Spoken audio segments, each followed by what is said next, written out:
లా social media చూస్తున్న మిత్రులందరికీ నమస్కారం. ఈరోజు మనం చర్చించబోయేటటువంటి అంశం, పోలీసులకి అసలు పోలీసులు అనేవారు చట్టాన్ని చేతిలో తీసుకునేటటువంటి అధికారం ఉందా? కామన్ మ్యాన్ని కొట్టేటటువంటి అధికారం పోలీసులకు ఉన్నదా? అసలు కొట్టే రూల్స్ అండ్ రెగ్యులేషన్స్ పోలీసులకి సంబంధించినటువంటి చట్టాల్లో ఏమైనా ఉన్నాయా అనే దాని మీద ఈరోజు మనం ఈ ఎపిసోడ్ని నిర్వహిస్తున్నాం.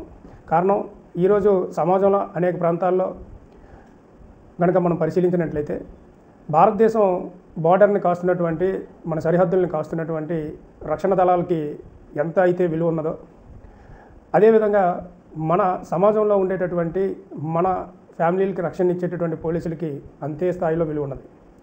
కానీ ఇలాంటి పోలీస్ వ్యవస్థలో అక్కడక్కడ కొన్ని పొరపాట్లు జరగడం, కొంతమంది పోలీసుల అత్యుత్సాహం వల్ల చాలా వరకు కూడా ఈరోజు కొంత ఇబ్బందికరమైనటువంటి పరిస్థితులు అటు పోలీస్ డిపార్ట్మెంట్ వైపు కానీ, ఇటేపు కామన్ మ్యాన్ కానీ ఇబ్బంది పడేటటువంటి పరిస్థితులు ఉన్నాయి. ఇలాంటి పరిస్థితుల్లో ఒకవేళ కామన్ మ్యాన్కి ఏవైనా పోలీసు వారి నుంచి ఇబ్బందికరమైనటువంటి పరిస్థితులు వచ్చినప్పుడు దాన్ని ఏ రకంగా మీరు సాల్వ్ చేసుకోలేను, దాని మీద ఈ లాకు సంబంధించినటువంటి ఇన్ఫర్మేషన్ మీకు అందించాలని చెప్పి ఈరోజు ఈ ఇన్ఫర్మేషన్ మీకు తెలియజేయడం జరుగుతుంది. ముఖ్యంగా మిత్రులందరూ మన ఈ లా సోషల్ మీడియాని సబ్స్క్రైబ్ చేసుకోండి, షేర్ చేయండి. అదేవిధంగా బెల్ ఐకాన్ ప్రెస్ చేయడం ద్వారా మనం చేసేటటువంటి లీగల్ పరమైనటువంటి ఎపిసోడ్స్ అన్నీ కూడా మీకు నోటిఫికేషన్లో అందించబడతాయి. ఈరోజు ఎపిసోడ్లో కనుక మనం వెళ్ళినట్టయితే అసలు పోలీసులు అనేవారికి చట్టాన్ని చేతిలో తీసుకునేటటువంటి అవకాశం ఉందా? పోలీసులు అనేవారు ప్రజల యొక్క రక్షణ కోసం నియమించబడినటువంటి ఒక వ్యవస్థగా చెప్పొచ్చు. కానీ ఈరోజు ప్రజలను ఇబ్బంది కలిగించేటటువంటి కొంతమంది పోలీసు సంబంధించినటువంటి వ్యక్తులు అత్యుత్సాహం ఎక్కువైపోవడం వల్ల ప్రజలకి వారి మీద ఉండేటటువంటి కొంత మంచి అభిప్రాయాన్ని, కొంత ఇబ్బందికరమైనటువంటి పరిస్థితుల్ని కనుక సైడ్ అయిపోయేటటువంటి పరిస్థితులు కనుక కనిపిస్తున్నాయి. ఇక ఒక కోర్టు తీసుకోవాల్సినటువంటి నిర్ణయాన్ని కూడా పోలీసులే డైరెక్ట్గా తీసుకుంటే అది ఎంతవరకు సమంజసం అని చెప్పి ఈరోజు కామన్ మ్యాన్ కూడా ప్రశ్నిస్తున్నటువంటి పరిస్థితి ఎదురవుతుంది. దీన్ని కనుక ఒకసారి పరిశీలించినట్టయితే, ఏదైనా నేరం జరిగినప్పుడు ఆ నేరంలో ఎవరైతే ఎక్యూజ్డ్ ఉంటాడో ఆ ఎక్యూజ్డ్ని పట్టుకోవడం కానీ, అది ఇన్వెస్టిగేషన్ చేయడం కానీ, దానికి సంబంధించినటువంటి ఎఫ్ఐఆర్లు ఫైల్ చేయడం కానీ, ప్రివెన్షన్గా అటువంటి వ్యక్తిని కస్టడీలో తీసుకోవడానికి కానీ, సమాజంలో ఎటువంటి విఘాతము, లా అండ్ ఆర్డర్కి విఘాతం కలగకుండా అటువంటి వ్యక్తుల్ని డిటైన్ చేసి మేజిస్ట్రేట్లు, కోర్టులు, న్యాయ వ్యవస్థ ముందు పెట్టాల్సినటువంటి పరిస్థితులు ఉన్నాయి.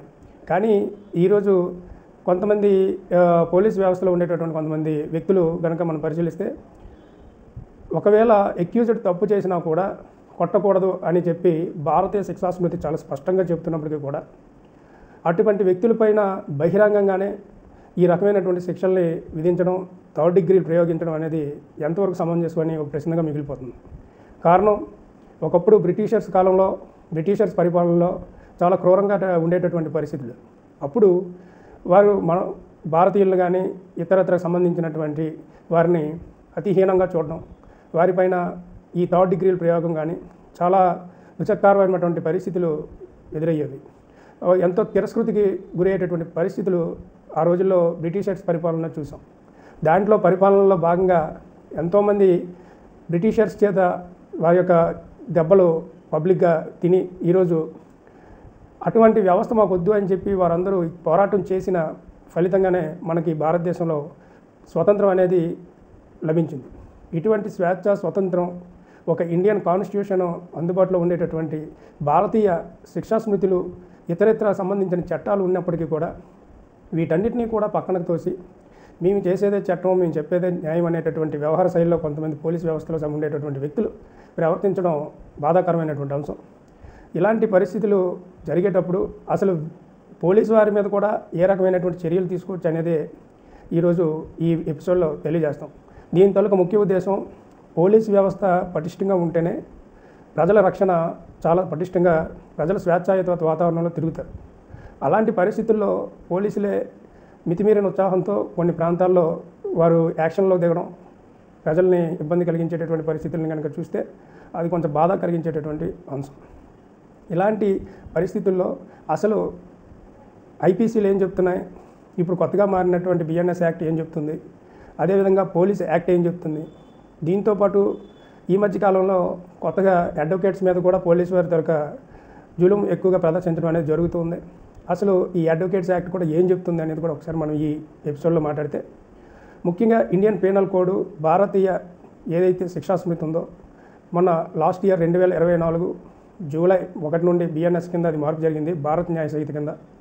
దాని వరకు ఉండేటటువంటి సెక్షన్లు కనుక మనం పరిశీలిస్తే ఎవరైనా పోలీసుకి సంబంధించినటువంటి వ్యక్తి కామన్ మ్యాన్కి మీద ఎవరైనా ఇబ్బంది కలిగించేటువంటి పరిస్థితి చేతులతో కొట్టడం కానీ లేదా లాఠీలతో కొట్టడం కానీ, అంటే అవసరమైనటువంటి ఇన్ఫర్మేషన్ లేకుండా అధికారుల తాలూకా ఇన్ఫర్మేషన్ లేకుండా ఏమీ లేకుండా వారి యొక్క ఇష్టానుసారం ప్రవర్తించేటప్పుడు నేను చెప్పేటటువంటి సెక్షన్లన్నీ కూడా వారి మీద ఇంపోజ్ చేసేటటువంటి అవకాశం ఉంది. ఒకసారి దాన్ని పరిశీలించినట్టయితే సెక్షన్ 323 అనేది దీని ప్రకారం ఇంపోజ్ చేయొచ్చు. అది ఇప్పుడు బిఎన్ఎస్ యాక్ట్లో 115 క్లాస్ 2 కింద మారింది. దాంతోపాటు 324 ఇది గ్రావిటీని బట్టి ఉంటుంది. ఒకవేళ సింపుల్ ఇంజురీ అయితే 323తో అయిపోతుంది. బట్ గ్రావిటీ పెరిగే కొద్దీ ఆ పర్సన్ ఇంజురీ పెరిగే కొద్దీ కూడా నేను చెప్తున్నటువంటి సెక్షన్స్ ఇప్పుడు మిగతా చెప్పబోయేవి కూడా ఇంపోజ్ అయ్యేటటువంటి పరిస్థితులు ఉన్నాయి. ఒకసారి వాటిని కనుక మీరు పరిశీలిస్తే 324 కనుక చూసినట్టయితే ఇది 118 క్లాస్ 1 కింద భారత న్యాయ సంహితలో ఇవ్వబడింది. అదేవిధంగా 325 దీన్ని భారతీయ న్యాయ సంహితలో 117 క్లాస్ 2 కింద ఇవ్వబడింది. అదేవిధంగా ఇది ముఖ్యమైనటువంటి సెక్షను. పోలీసులు ఎవరైతే ఈ రకంగా జూలుం చేస్తారో అలాంటి వ్యక్తి వారిపై 330 కింద ఐపీసీలో ఇవ్వడం జరిగింది. అది ఇప్పుడు భారత న్యాయ సంహితలో 120 క్లాస్ 1 కింద మార్చబడింది. ఈ సెక్షన్ కూడా చాలా కఠినతరమైనటువంటి సెక్షను. కారణం ఈ 330 కింద ఇంపోజ్ చేసినటువంటి సెక్షన్ ఏదైతే ఉందో దాంట్లో చాలా క్లియర్గా సింపుల్ ఇంజురీ కనుక పోలీసు వారు కామన్ మ్యాన్కి చేసినట్టయితే 7 సంవత్సరాల వరకు జైలు శిక్ష పడేటటువంటి అవకాశం ఉంది. అలా కాని పక్షంలో మేజర్ ఇంజురీస్ కొన్ని ఉంటాయి, సివియర్ ఇంజురీస్ అంటారు. సివియర్ ఇంజురీస్ పడేటప్పుడు అలాంటి వాటిపైన 331 కూడా ప్రయోగించబడుతుంది. ఈ సెక్షన్ కనుక మీరు చూస్తే ఇది చాలా గ్రీవియస్ హార్ట్. దీంట్లో 10 ఇయర్స్ వరకు కూడా ఇంప్రిజన్మెంట్ ఇచ్చేటటువంటి అవకాశం, అంటే శిక్ష ఇచ్చేటటువంటి అవకాశం పోలీసు వారి మీద న్యాయ వ్యవస్థకు ఉంది. కాబట్టి అత్యుత్సాహం పనికిరాదు. లా అండ్ ఆర్డర్ని కంట్రోల్లో పెట్టడం పోలీసు వారి ఇదే, దాన్ని ఎవరైనా కాదనరు. పోలీసు వారు చెప్పినట్టుగా సమాజంలో స్వేచ్ఛాయుతమైన వాతావరణంలో మనకు ఉండేటటువంటి కాన్స్టిట్యూషన్ ఏదైతే భారత రాజ్యాంగం ఇచ్చినటువంటి హక్కుల్ని వినియోగించుకుంటూ మితిమీరిన ఉత్సాహం లేకుండా అశాంతమైనటువంటి జీవనం సాగిస్తే ఎవరికీ ఇబ్బంది లేని పరిస్థితి. కొన్ని పరిస్థితుల్లో మితిమీరిపోయేటటువంటి ఆలోచనలు ఏవో చేయాలనేటువంటిది దీంతో స్పీడ్ అయిపోయేటప్పుడు ఇలాంటి పరిస్థితులు ఎదురవుతాయి. ఇక దీంతోపాటు పోలీసుకి సంబంధించినటువంటి యాక్ట్ కూడా ఉంది. ఈ పోలీస్ యాక్టు కనుక మీరు పరిశీలించినట్టయితే ఇది 1861లో ఏర్పాటు చేశారు. ఈ చట్టంలో కూడా చాలా స్పష్టంగా వివరించడం జరిగింది.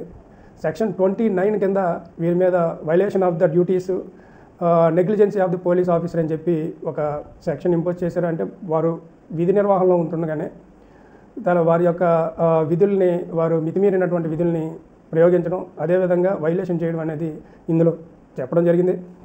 దీంతోపాటు సెక్షన్ 13 కనుక చూస్తే పవర్ని వీళ్ళు మిస్యూజ్ చేశారనేటటువంటి దీంతో పోలీసు సంబంధించినటువంటి యాక్ట్ 1861 యాక్ట్లో పవర్స్ మిస్యూజ్ చేసినందుకు సెక్షన్ 13 కూడా ఇంపోజ్ చేస్తారు.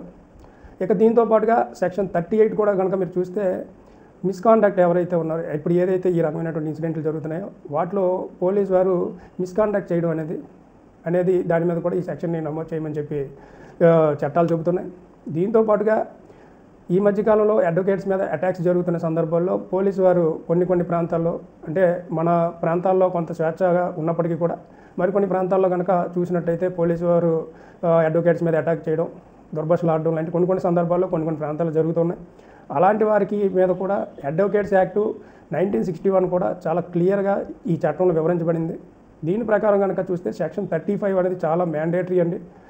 ఈ సెక్షన్ 38 అడ్వకేట్స్ యాక్ట్ 1961లో ఇచ్చినటువంటి యాక్ట్ ప్రకారం ఎవరైనా అడ్వకేట్ మీద వారు వాలంటరీగా ఈ రకమైనటువంటి ఏదైతే వైలేషన్ చేస్తారో వారి మీద ఇంప్రెజర్మెంటు అండ్ మిస్కాండక్ట్ జరిగినటువంటి దాని మీద సివియర్ పనిష్మెంట్లు ఉంటాయి. కాబట్టి ఇలాంటి సెక్షన్స్ చాలా భయానకంగా ఉంటాయి. కాబట్టి పోలీస్ వ్యవస్థ ప్రజల యొక్క రక్షణను ఎప్పటికప్పుడు చూడాల్సిన బాధ్యత ఉంది. అత్యుత్సాహం అనేది అతి మంచిది కాదని చెప్పి మా యొక్క ఆలోచన. ఎప్పుడూ కూడా సమాజాన్ని ఒక సిస్టమేటిక్ ప్రొసీజర్లో తీసుకెళ్లేటటువంటి వ్యవస్థలో అక్కడక్కడ జరిగేటటువంటి ఇలాంటి తప్పిదాలు కొంత బాధ కలిగించే పరిస్థితి ఉంది. కాబట్టి మీరు ఇలాంటి విషయాల్లో కొంచెం జాగ్రత్త తీసుకోవాల్సినటువంటి అవసరం ఉంది, కామన్ మ్యాన్ కూడా. ఇక దీనిపైన మీరు ఎవరికైనా కంప్లైంట్ చేయాలి అనేది కనుక ఒకసారి పరిశీలించినట్టయితే ఒక కానిస్టేబుల్ స్థాయి వ్యక్తి మీకు కామన్గా ఉండేటటువంటి, అంటే పబ్లిక్ ప్లేస్లో మీ మీద జూలుం చేయడం కానీ లేదు మీ మీద ఏదో రకమైనటువంటి అబ్యూజెస్ చేయడం కనుక చేస్తే దాని వారి పైన ఉండేటటువంటి ఉన్నతాధికారుల దృష్టికి తీసుకెళ్ళాలి. వారి దగ్గరికి తీసుకెళ్ళిన తర్వాత వారి చర్యలు తీసుకోలేని పక్షంలో మాత్రమే మీరు ఫర్దర్గా లీగల్ ప్రొసీజర్లో ఫాలో అవ్వడం కానీ ప్రైవేట్ కంప్లైంట్స్ ఫైల్ చేసేటటువంటి పరిస్థితులు కానీ తీసుకోవాలి. ఇక దీంతోపాటు ఒకవేళ ఇక్కడ న్యాయపరంగా మీకు ఏమైనా పరిస్థితులు తీసుకోలేని పక్షంలో మీరు హైకోర్టు వారిని కూడా సంప్రదించవచ్చు. అదేవిధంగా హ్యూమన్ రైట్స్ కమిషన్ అని చెప్పి మీకు ఉంటుంది. అలాంటి వాటిలో కూడా మీ మానవ హక్కులు ఉల్లంఘన జరిగిందనే దానిపైన కూడా మీరు కేసులు ఫైల్ చేసుకునేటటువంటి వెసులుబాటు మీకు ఉంది. కానీ ఏది కేసు ఫైల్ చేయాలన్నా కూడా ఎవిడెన్స్లు ముఖ్యం. ఎవిడెన్స్లు లేకుండా మీరు ఏ కేసులు ఫైల్ చేసినా కూడా అది రేపు మళ్ళీ మీకు ఇబ్బంది కలిగించేటటువంటి పరిస్థితులు ఉంటాయి. ఎందుకంటే ఒక పోలీస్ వ్యక్తి మీద మీరు ఏదైనా ఇలాంటి సంబంధించినటువంటి అబ్యూజెస్ చేసేటప్పుడు ఖచ్చితంగా వాటిని నిరూపించుకోవాల్సినటువంటి పరిస్థితి మీ మీద ఉంటుంది. లేని వల్ల అటువంటి వ్యక్తులు సమాజంలో గౌరవంగా వెలిగేటటువంటి వ్యక్తులు తిరిగి మీ మీద ఈ పరువు నష్టం దావాలు వేసేటటువంటి పరిస్థితులు ఉంటాయి. కాబట్టి కొంచెం జాగ్రత్త వహించి ఇలాంటి చర్యలు తీసుకోవాలి, చట్టపరంగా రక్షణ పొందాలని చెప్పి తెలియజేసుకుంటూ పోలీసులకు సంబంధించినటువంటి యాక్ట్లు కానీ ఇండియన్ పీనల్ కోడ్కి సంబంధించినటువంటివి భారత న్యాయ సంహితకి సంబంధించినటువంటి వ్యక్తులుగా సంబంధించినవి కానీ లేదు అనుకుంటే ఈ అడ్వకేట్స్కి సంబంధించినటువంటి యాక్ట్లు కానీ అన్నీ ఒకటే చెప్తున్నాయి. ఏది కూడా చట్టాన్ని తమ చేతిలో తీసుకోవద్దని, దేనికైనా భారతదేశంలో ఫైనల్ ఆర్బిట్రేటరీ జ్యుడిషియరీయే ఫైనల్ నిర్ణయం తీసుకుంటుంది. జ్యుడిషియరీ తీసుకునేటువంటి వాటికి ఎవరైనా కూడా వారు సంసిద్ధులై ఉండాల్సినటువంటి పరిస్థితి. అలాంటి పరిస్థితుల్లో పోలీసు వారు కూడా మీకు ఉండేటటువంటి పరిధుల్ని ఎప్పటికప్పుడు అవగతం చేసుకోవడం, ఒక నిందితుని పట్టుకున్నట్టయితే అక్కడ ఉన్నటువంటి ఇన్వెస్టిగేషన్ కంప్లీట్ చేసి కోర్టులో సబ్మిట్ చేయడం, కోర్టుల్లోని న్యాయమూర్తి ఇచ్చినటువంటి తీర్పులకు అనుగుణంగా మాత్రమే ముందుకు వెళ్ళాలి. కానీ చట్టాన్ని చేతులకు తీసుకొని బహిరంగంగా వారి మీద ఎటువంటి క్రిమినల్ ఇంటిమిడేషన్ కానీ క్రిమినల్ కాన్స్పిరసీని కానీ ఏ రకమైనటువంటి ఇబ్బందిని కలిగించేటటువంటి పరిస్థితుల్ని మీరు ఇంపోజ్ చేసినట్టయితే ఖచ్చితంగా నేను ఇప్పటివరకు చెప్పినటువంటి ఈ సెక్షన్లన్నింటిలోనే మీరు శిక్షార్హులు అవుతారు. దీనివల్ల మీకు ఉద్యోగాలు ఇబ్బంది పడేటటువంటి పరిస్థితులు ఉన్నాయి. కాబట్టి ఇలాంటి రకాలైనటువంటి వ్యవహారాలకు జోలికి వెళ్లకుండా మంచి మార్గంలో ముందుకెళ్లాలని చెప్పి భారతదేశంలో పోలీస్ వ్యవస్థ అతిపెద్ద రక్షణ వ్యవస్థగా ఉన్నది. కాబట్టి అది ఎప్పుడు మంచి పేరుతో ముందుకు ఉండాలని, ప్రజల రక్షణ కోసం ఎప్పుడు పాటుపడాలని చెప్పి తెలియజేస్తూ ఇంతటితో నమస్కారం.